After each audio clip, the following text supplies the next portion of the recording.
Okay, Assalamualaikum and a very good afternoon. Okay, today we are going to discuss on horn antenna theory and design. Okay, the slide summarizes the brief theory of horn antenna, in which it is usually used to broadcast or receive electromagnetic wave through a waveguide, and signal passing along the waveguide experience sudden transition from the waveguide to a free space, which has impedance of 120 pi or 377 ohm. This is the free space impedance, but the waveguide having different impedance, so that's mismatch. Okay, due to the mismatch or poor mismatch, this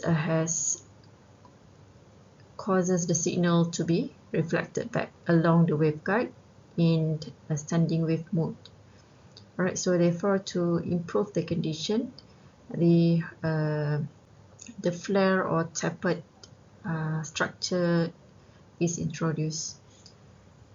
Right, so horn antennas usually operated within the UHF frequency band and also higher frequencies, and it has a directional radiation pattern with high antenna gain, so it's very directive antenna, which can range up to 25 dB, and common gain is within 10 to 20 dB. And horn antennas have a wide impedance bandwidth, so the bandwidth is wide, and the gain and the directivity of horn antennas often increases as the frequency of operation is increased. Right, so when the frequency is increased, so the number of wavelength also increase within the same size of structure. So therefore it improves the gain quite significantly. And horn antenna also have very little loss, so the directivity and its gain is more or less equal. And lastly, the horn antenna is easy to manufacture.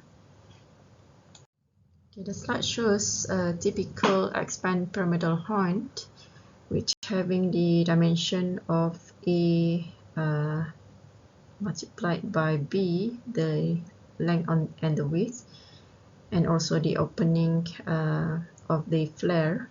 And the graph shows the gain of the structure or the gain of the horn antenna increases across frequency. Okay, this slide summarizes some of different types of horn antennas, such as the E-plane sectoral horn, H-plane sectoral horn, pyramidal, and conical horn.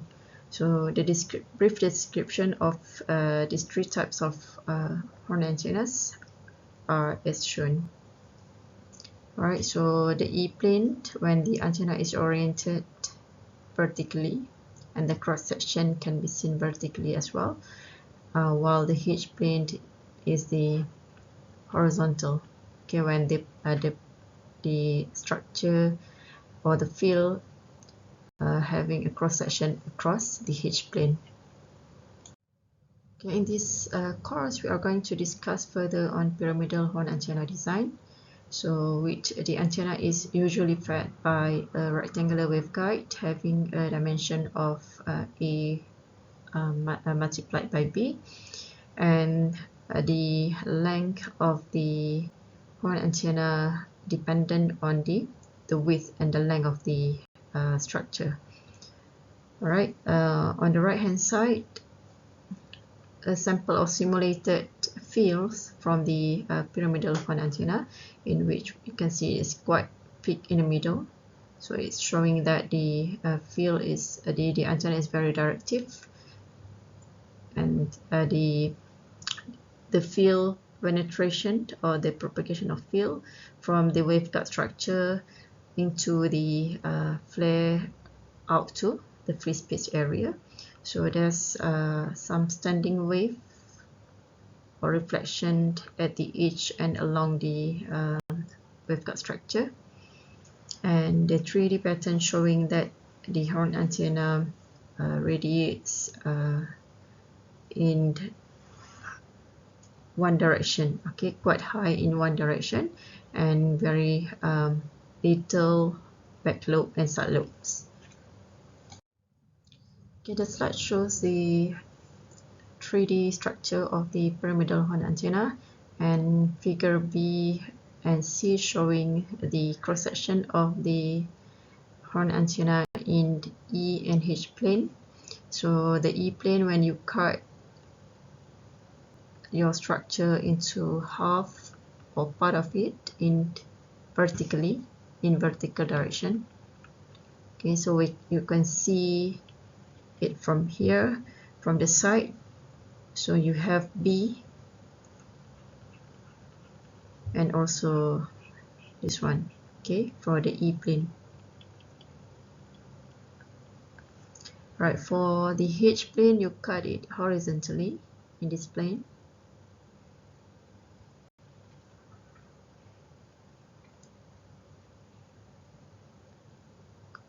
So then you look from the top. Okay, so what you can see is the cross section on top, okay, which having the length of A here, and also the total length from the waveguide to the end of the flare is ρ2, and then the maximum length as ρh, and this one is different, is pH, okay, it's pH, this one is ρ and this one is ρ, and the psi h is the flare angle from the center to the side of the structure. Alright, and psi e, the flare angle for the E plane cross section. Okay, to construct or to physically construct a pyramidal horn, the dimension of the PE is seen equal to PH. So the PE is actually equal to PH, and it can be determined by using the following equation: PE, which dependent on ρe. Okay, this is ρe. So PE dependent on ρe, and also B, the length on E plane cross section, while PH, the pyramidal H, the length of the H plane dependent on ρh. So this is ρh, and also dA. Okay, the slide shows a sample of pyramidal horn antenna. So the radiation pattern shows that the antenna radiates very directive in this direction. Okay, so general equation for the directivity is 4 pi, the radiation intensity, the maximum radiation intensity, divided by B rad. So the directivity of the horn antenna can be determined by using the steps that will be shown in the next slides. Okay, this slide summarizes the method to determine the directivity of a horn antenna. So there are 3 methods, but I'm going to discuss on method 3. Right, so the first step is to calculate the A or B. So A is basically the parameter that dependent on the H plane cross section. So H plane cross section. So this is the A, so H plane. Okay, while for B is the E plane cross section, which dependent on B length of the pyramidal horn. Right, next, from the value of A or and B values that you have determined in the first step, Next, you need to determine the gain for the E, N, or the H-plane gain.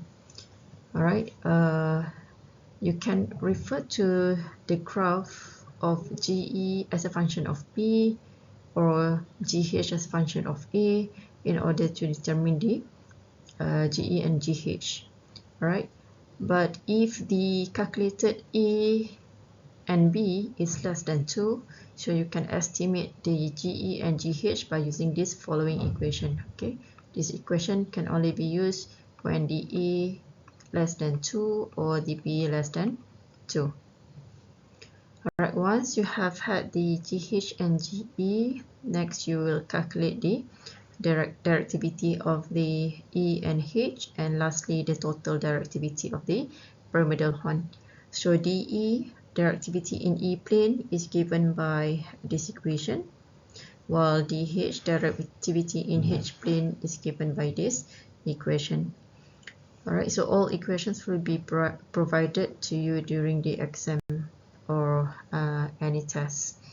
Right, next is to determine dP is the total directivity of the pyramidal horn by using this equation, or the simplified one is lambda over 2 of the desired frequency multiplied by pi 32 divided by 32AB, the dimension of the waveguide structure, multiplied by the directivity in the E and H plane.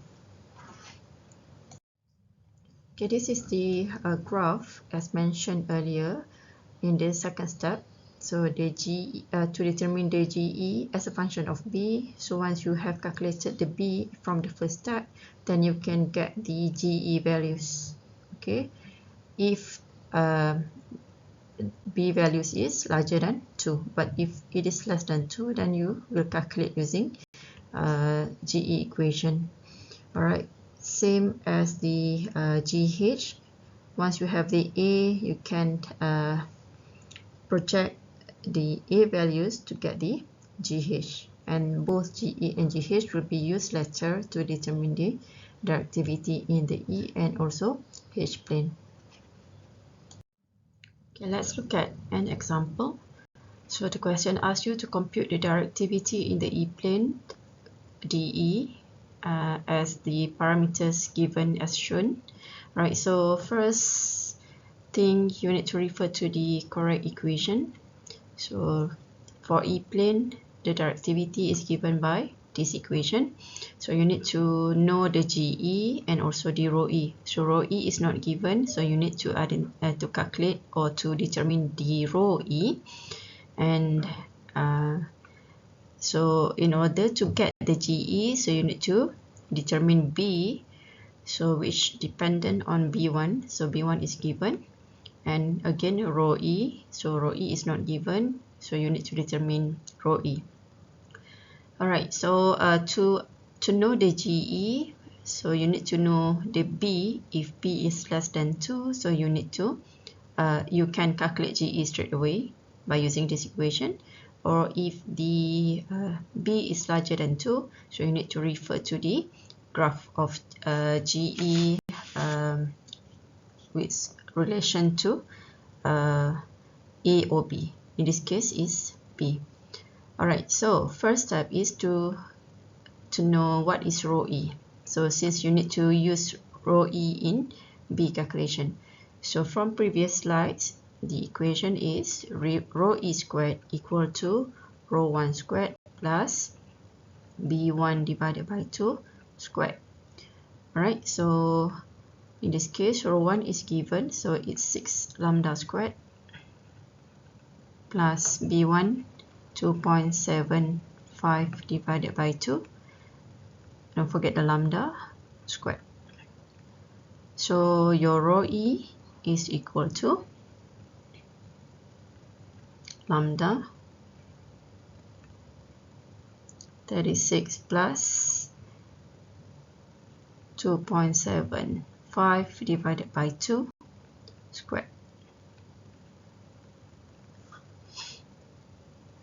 Okay, please make sure you write the rho E properly, since PE is not equal to rho E. Okay, once you have the PE, once you have the row E, so you can determine B. So B is equal to B1 divided by lambda multiplied by 50, and then row E divided by lambda. Right, so B1 is 2.75 lambda over lambda,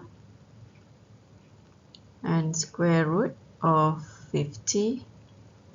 So row E is lambda 36 plus 2.75 over 2 squared divided by lambda.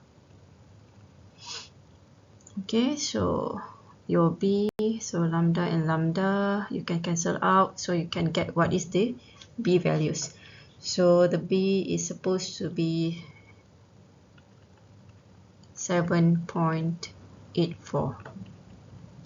Right, since it is larger than 2, so you can't use this equation, so you need to refer to the graph. Right, so the GE as a function of B. Right, so the B is 7.84, so this is 7, so 7.84 is around here. Right, so the cross section is around, so the the GE is almost, I think, around 74.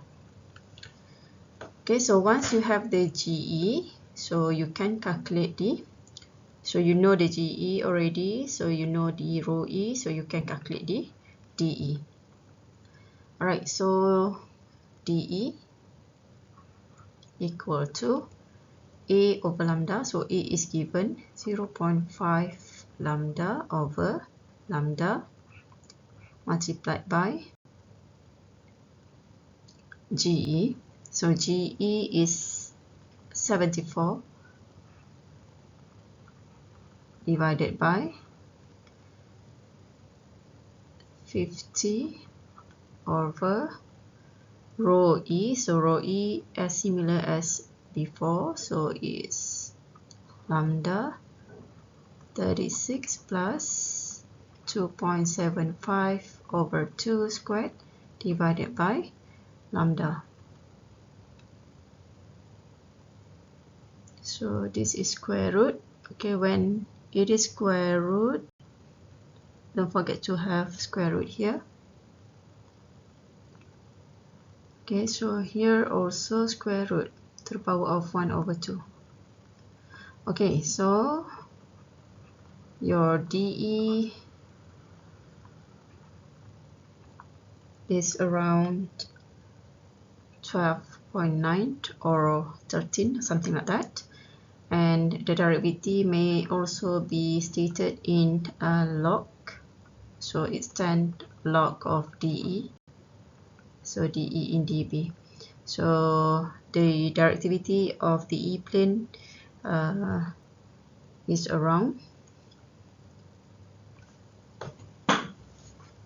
11 dB.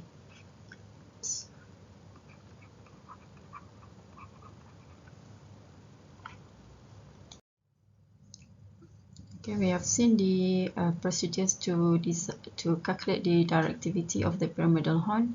So now we are going to look at the complete design process of pyramidal horn antenna. Usually the parameters known are G0, the desired gain in dB, and it needs to be converted into linear values. And then A and B is are the waveguide dimension as the feeder, and then the remaining parameters that we need to determine is the A1, B1, row E, row H, PE, and PH. So you may refer to the cross-section of pyramidal horn in E and H plane from slides number 8 and 9 to look at where the parameters are about. So the first step is to determine the chi, which satisfy the equation below. So how to identify what is the chi value in here?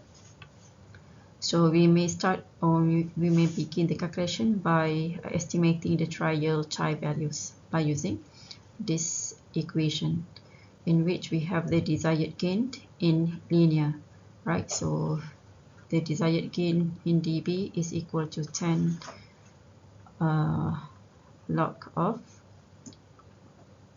your G naught in linear.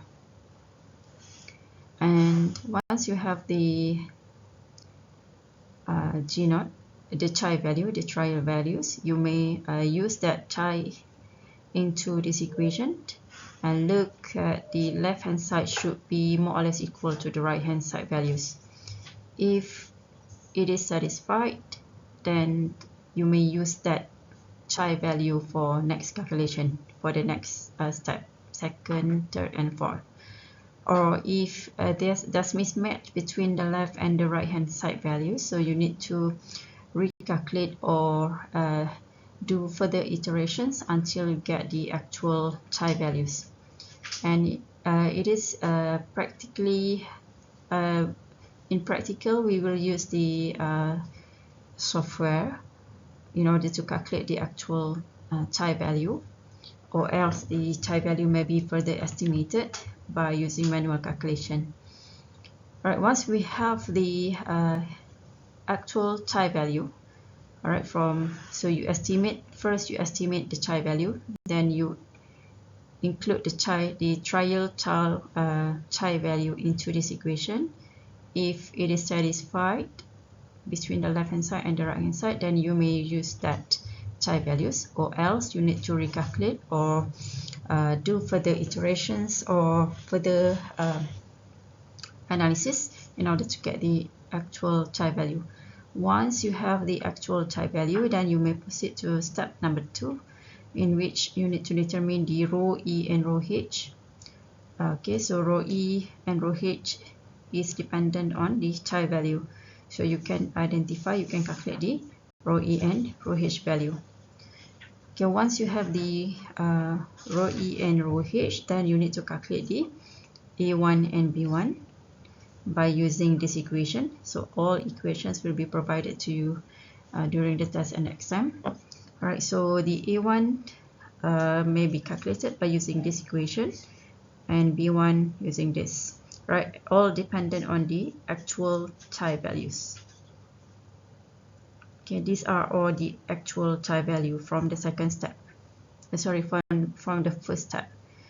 And then lastly, you need to identify the PE and pH that will be using this equation. This is the PE, and the other one is pH, which dependent on the rho E and rho H.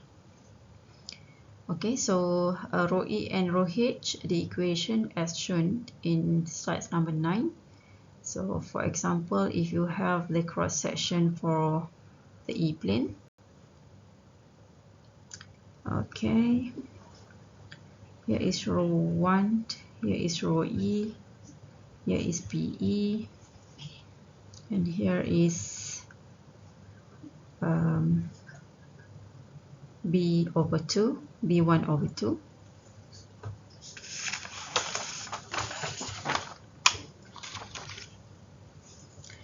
Okay, so how to get the rho E? So rho E squared. Rho E squared is equal to rho 1 squared plus B1 over 2 squared. So from here you can, rho 1 is usually given and B1 also given, so you can get the rho E values. Okay, please refer to the actual figures from slide 8 and 9. Okay, once we have all the parameters, then you may insert all values into the sketching to represent the cross section of the horizontal pyramidal horn in E and H plane. Okay, this slide summarizes some useful equations that may be used in designing the pyramidal horn antenna. For example, the desired gain, the duration between the efficiency and also the directivity, and also the aperture, effective aperture of the structure, and A1, B1, which related to the rho H and rho E, and then the final calculation of PE and PH, which dependent on the rho E and rho H. Okay, let's look at an example of horn antenna design. So design a pyramidal horn antenna resonating at 11 GHz. So the F is equal to 11 GHz with a gain of 22.6 dB. So your G0 is 22.6 dB. And the horn is fed by a rectangular waveguide structure with inner dimension of B equal to this value, and this is for B in centimeter. So the first step is to find the chi. So to begin with, you need to identify the trial chi values. So from G0. So your G0 here is in dB, so you need to convert it into linear values. Alright, so the linear values of G0 is 181.97. So your trial chi value is 11.5539. Right, so next you need to check whether this chi value satisfy the equation on the left and on the right hand side here. So you need to include in the trial chi value S1. Same goes to this one and this one as well. Right, if the value satisfy, then okay, you may use that chi value, or else you need to determine the actual chi value. So in this particular example, the chi value doesn't satisfy the equation. So after a few iterations, the actual chi value is 11.1157. So next, this actual chi value will be used in the second step and so on. Okay, so from the previous calculation in step 1, so we have had the actual chi value. This is the actual chi. So you need to determine the rho E and rho H from these two equations. So you need to use the actual chi values. Okay, same goes to this one. So from here you will get your rho E and rho H. Okay, in centimeter. Okay, next you need to calculate the A1 and B1. So by using this given equation, so you have your rho H and rho E value from earlier calculation, and you have your actual chi values as well. So you may use either of the values in your calculation of A1 and B1. So from the calculation, your A1 is equal to 16.37 cm, and the B1 is 12.859 cm. So the final step is to determine the PE and PH, which dependent on the B1, A1, rho E and rho H that have been calculated earlier. Right, so by using this equation and from previous calculation, so you have your A1 equal to 16.37 cm, and then you have your B1 equal to 12.859 cm, and then you have given A equal to 2.286 cm, and then B equal to 1.016 cm, and your rho E is equal to 30.316, while the rho H is equal to 32.753. Okay, from these values, then you just include all the values into the equation, and finally you get the PE is equal to 27.286 cm, while the PH equal to 27.286 cm, in which it satisfies the earlier estimation in designing the structure of pyramidal horn, which is the PE is equal to PH. Okay, so from all the parameters that you have calculated, then you can sketch the proposed pyramidal horn. So for example, this is the waveguide structure.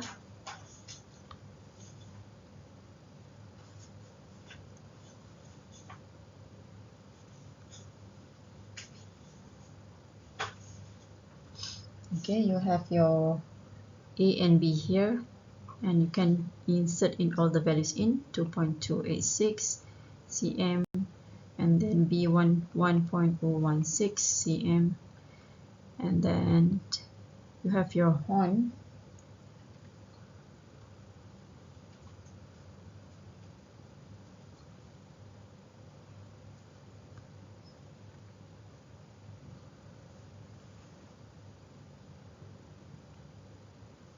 Okay, something like this. And then you have your A1 here and B1 there. So B1 is equal to 12.859 cm, while the A1 equal to 16.37 cm. And details on the row E, row H, and then row 1, row 2 may be used in the cross section of E and H field. Alright. Okay, the last two slides summarizes all equations related to pyramidal horn antenna design. So please take note with all the notations, whether it's PE, rho E, A1, A, and etc.